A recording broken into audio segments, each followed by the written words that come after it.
बेताल पच्चीसी कहानियों के इस संग्रह में अब तक आप लोगों ने बेताल पच्चीसी कहानी की बेताल द्वारा कही गई 15 कहानियों को सुना। आज आप लोगों को 16वीं कहानी सुनाने जा रही हूँ। पहले की कहानियों का लिंक डिस्क्रिप्शन में दिया गया है, वहां से आप लोग पहले की कहानी देख सुन सकते हैं। बेताल द्वारा सुनाई गई 16वीं कहानी को अंत तक जरूर सुनिएगा। कहानी इस प्रकार है। हिमाचल पर्वत पर गंधर्वों का एक नगर था जिसमें जीमूतकेतु नामक राजा राज करता था। उसको एक लड़का था जिसका नाम जीमूतवाहन था। बाप बेटे दोनों भले थे, धर्म कर्म में लगे रहते थे। इससे प्रजा के लोग बहुत स्वच्छंद हो गए और एक दिन उन्होंने राजा के महल को घेर लिया। ऐसा नहीं कि वो दोनों केवल धार्मिक और सहनशील ही थे, दोनों पिता पुत्र पराक्रमी और साहसी भी थे। जब राजकुमार ने ये देखा तो पिता से कहा कि आप चिंता न करें, मैं सबको मार भगाऊंगा। राजा बोला, नहीं, ऐसा मत करो। युधिष्ठिर भी महाभारत करके पछताए थे।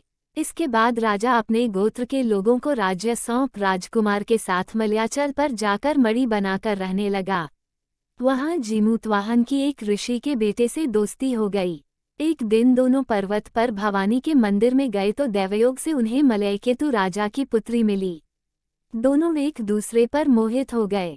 जब कन्या के पिता को मालूम हुआ कि लड़का राजा जीमूतकेतु का बेटा जीमूतवाहन है तो उसने अपनी बेटी उसे ब्याह दी। एक रोज की बात है कि जीमूतवाहन को पहाड़ पर एक सफेद हड्डियों का ढेर दिखाई दिया। उसने उस ढेर के बारे में पूछा तो मालूम हुआ कि पाताल से बहुत से नाग यहाँ आते हैं जिन्हें गरुड़ खा लेता है। ये ढेर उन्हीं की हड्डियों का है।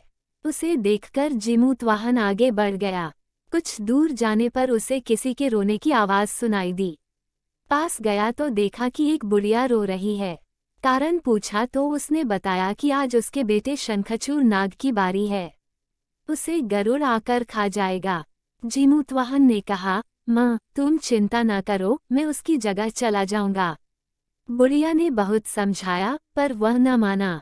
इसके बाद गरुड़ आया और उसे चोंच में पकड़कर उड़ा ले गया।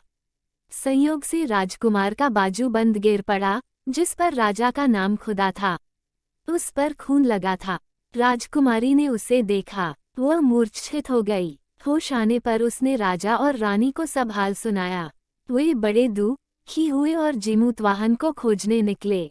तभी उन्हें शंखचूड़ मिला। उसने गरुड़ को पुकार कर कहा, हे गरुड़, तू इसे छोड़ दे, बारी तो मेरी थी, फिर तू मेरे बदले इसे क्यों ले जा रहा है? गरुड़ ने राजकुमार से पूछा, तू अपनी जान क्यों दे रहा है? उसने कहा, उत्तम पुरुष को हमेशा दूसरों की मदद करनी चाहिए। ये सुनकर गरुड़ बहुत खुश हुआ। उसने राजकुमार से वर मांगने को कहा। जीमूतवाहन ने अनुरोध किया कि सब सांपों को जिंदा कर दो। गरुड़ ने ऐसा ही किया। फिर उसने कहा, तुझे अपना राज्य भी वापस मिल जाएगा, तुम लौटकर अपने नगर को जाओ। इसके बाद वे लोग अपने नगर को लौट आए। लोगों ने राजा को फिर से गद्दी पर बिठा दिया। इतना कहकर बेताल बोला, हे राजन, ये बताओ, इसमें सबसे बड़ा काम किसने किया? राजा ने कहा, शंखचूड़ ने। बेताल ने पूछा, कैसे? राजा बोला, जीमूतवाहन जाति का क्षत्रिय था, प्राण देने का उसे अभ्यास था, लेकिन बड़ा काम तो शंखचूड़ ने किया, जो अभ्यास न होते हुए भी जीमूतवाहन को बचाने के लिए अपनी जान देने को तैयार हो गया। इतना सुनकर बेताल फिर से पेड़ पर जा लटका। राजा वहां गया, उसे पकड़ा, बांधा और उसे लेकर चल दिया तो उसने फिर एक नई कहानी सुनानी शुरू कर दी। मित्रों, इस कड़ी की 17वीं कहानी अब अगले भाग में, अगली कहानी में फिर मिलूंगी। तब तक आप लोग चैनल को सब्सक्राइब जरूर कर दीजिएगा। अगली कहानी तक के लिए शुभ विदा।